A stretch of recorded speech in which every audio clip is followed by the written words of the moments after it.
L'info écho avec Capital.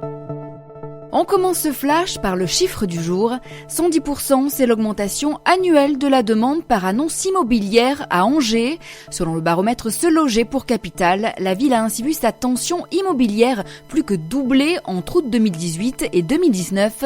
Derrière, Brest et Lille complètent le podium des villes les plus courtisées par les investisseurs. Le marché est cependant encore loin d'un train soutenable dans ces communes, puisqu'on y compte moins d'un acheteur potentiel par annonce. Au contraire, Bordeaux voit sa tension diminuer de 26% sur un an, avec en moyenne moins d'un acheteur pour 2 annonces. À titre de comparaison, Lyon et Paris sont les 2 villes les plus tendues de France, avec respectivement un ratio de 2,9 et 2,73 acheteurs. Le coup de gueule sera-t-il bientôt poussé par les épargnants ? Sans surprise, la liste des assureurs limitant l'accès à leurs fonds en euros s'allonge. Après Generali, Allianz, Suravenir et Aviva France, c'est AG2R La Mondiale qui réfléchit aussi à une solution pour préserver ses rendements.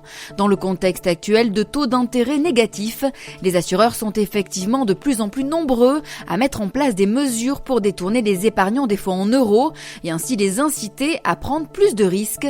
Cela fait déjà 3 ans qu'AG2R La Mondiale impose des contraintes d'investissement en unités de compte pour les nouveaux versements. L'assureur tricolore réfléchit désormais à un autre axe de travail, faire payer un droit d'entrée sur ses fonds en euros.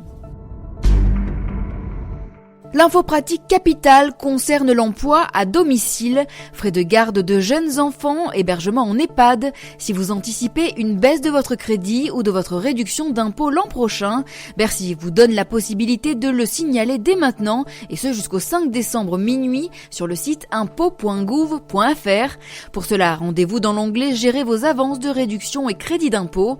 Anticiper la baisse de votre avantage vous évitera de devoir rembourser un trop perçu au Trésor public en septembre 2020. Et on termine par les trottinettes électriques. Si vous êtes parisien, sachez que l'incivilité vous coûtera bientôt cher. Face aux frais de fourrière faramineux engrangés par les usagers mal garés, Lime a décidé de sévir. Elle a en effet annoncé aux Parisiens qu'elle allait désormais faire payer les frais de fourrière aux clients parisiens incivils. L'entreprise californienne a pris la décision de responsabiliser davantage les utilisateurs et de les inciter à adopter les bonnes conduites en matière de stationnement.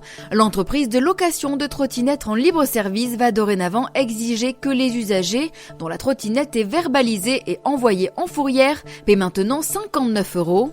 La marque américaine a dû payer au moins 400 000 € de frais de fourrière cette année. C'était l'info écho avec Capital.